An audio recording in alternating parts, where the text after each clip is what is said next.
Jesus warned them not to tell this to anyone.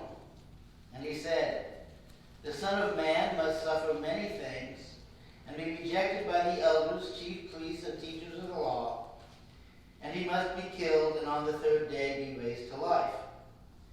Then he said to them all, "If anyone would come after me, he must deny himself and take up his cross daily and follow me.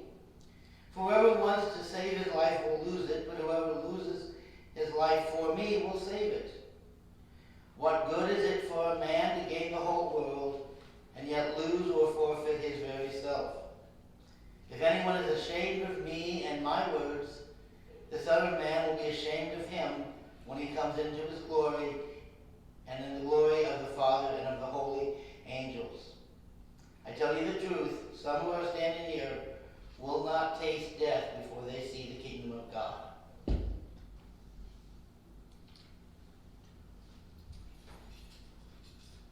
Now we've been studying names and titles of Jesus. And we're getting into one here that Jesus used a lot to just talk about himself. And that is the title, Son of Man. Now, Son of Man is used many times throughout the Bible. And unfortunately, it has many different meanings for those different times it's used. It would be nice if it always meant the same thing, but it doesn't. The first places we find it, probably the earliest written down at least, are in the book of Psalms. It's a poetic use. In Psalm 8, David writes, "What is man that thou art mindful of him, the Son of Man that you care for him?" This is a poetic use, rather than just repeating himself and saying, "What is man that you are mindful? What is man that you care?" He changes it from man to Son of Man, but it means the same thing. It's just a poetic way of saying a person.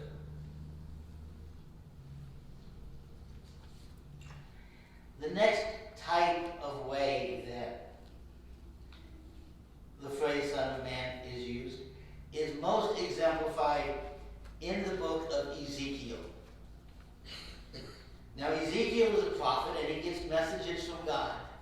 And in almost every message that Ezekiel gets from God, it begins with, "And the Lord said to me, Son of man," whatever. God calls Ezekiel Son of Man. At least that's the way Ezekiel reports it. He doesn't say, it's not, "Hey Zeke," it's Son of Man. Again, it's a poetic use of the word in this prophecy. But just like as it's used in Psalms, it basically means man. It's a longer, more poetic use of the word man.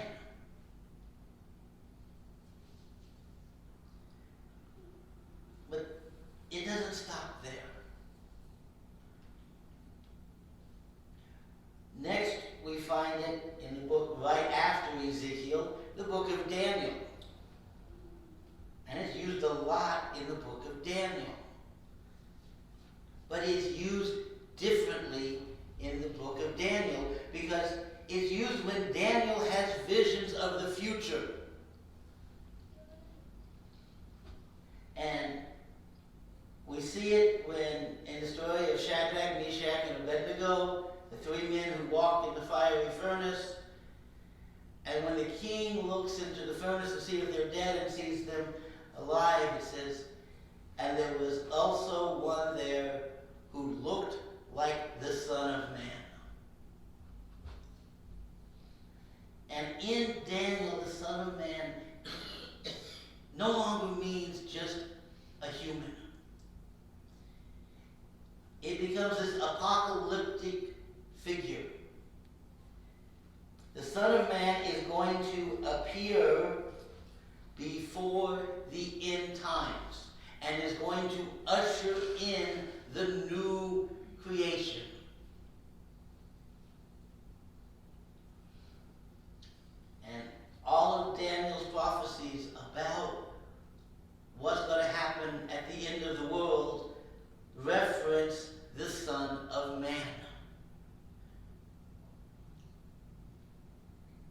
And it is this tradition of the Son of Man as a prophetic figure that Jesus is taking on himself when he calls himself the Son of Man. Now, in one sense, Jesus is calling himself a human when he says he's the Son of Man. And that's accurate. And it's important. The Orthodox Christian understanding of who Jesus is that he is both fully God and fully human. Now, in all of the religions practiced around Israel at that time, Greeks, Romans, Babylonians, whoever, they all had stories about one or another of the gods coming down, pretending to be human, not letting people know they were God, to see how people treat them. Usually these stories don't end well for the people, because the people don't treat them well, and then the God reveals themselves, gets angry, and kills all the people who treated him badly. But in all those cases, the gods are only pretending to be human.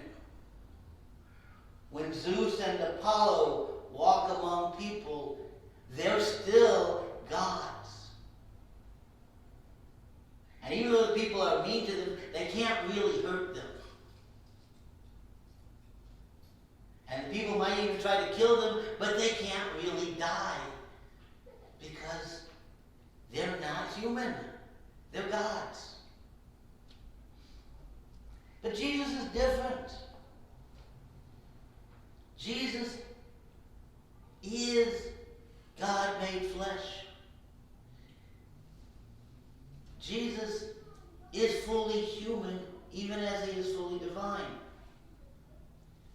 Now, in one of the Christmas songs, Away in a Manger, in the second verse, the cattle are lowing and the baby awakes, but little Lord Jesus, no crying he makes. Well, maybe he didn't cry that time. But when he woke up hungry, he cried. When he woke up wet, he cried. How do I know this? Because he was a real baby. And when real babies are wet or hungry, they cry. And if they don't, there's something wrong with them. When Jesus was a toddler, and he tripped and he fell and he skinned his knees, he bled, and it hurt. And Mary probably picked him up and brushed him off and kissed his knee and told him he was okay. How do I know this? Because Jesus was human. And he experienced everything it means to be human. He knew what it was to be hungry. And he knew what it was to feel good after having a meal after being hungry.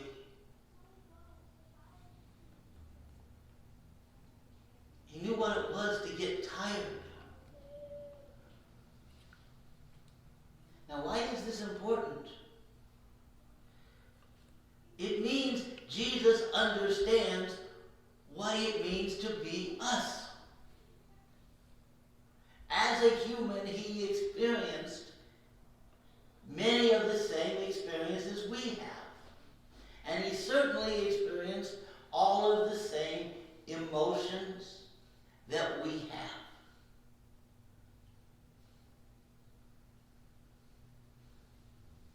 Had he not been human, had he just been divine, he wouldn't have experienced that.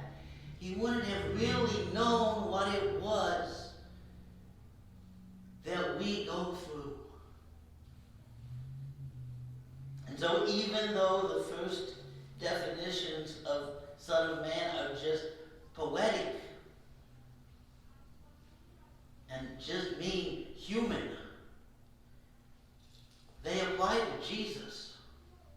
Jesus was human. Yes, he's God too, but he's also human. It's why we can sing that Jesus understands our sorrows, that Jesus understands what we're going through, because he became one of us. He didn't just look like one of us. He didn't pretend to be one of us. He was one of us.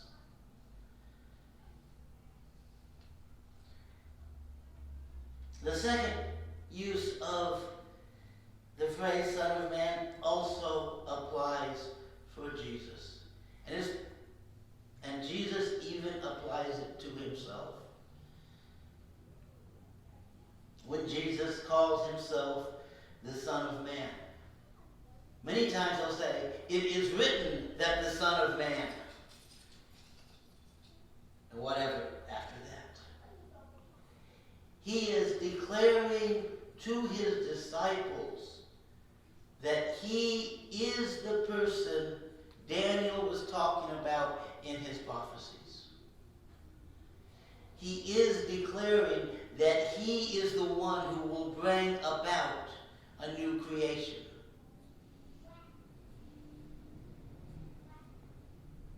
He is taking that role and claiming it as his own.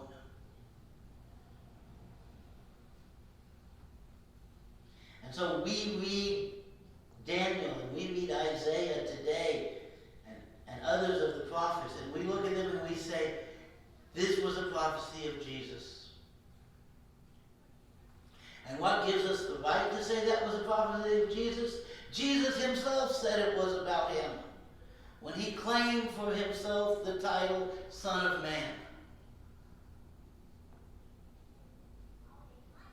And if we think what Jesus said was true, then when he claimed that title for himself, that was also true.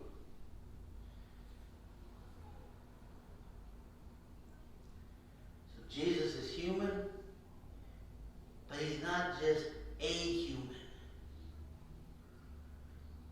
He's the human. He's not just a Son of Man. He's the Son of Man. Yes, he's human. He's not just any old human. He's the one that the whole Bible points to.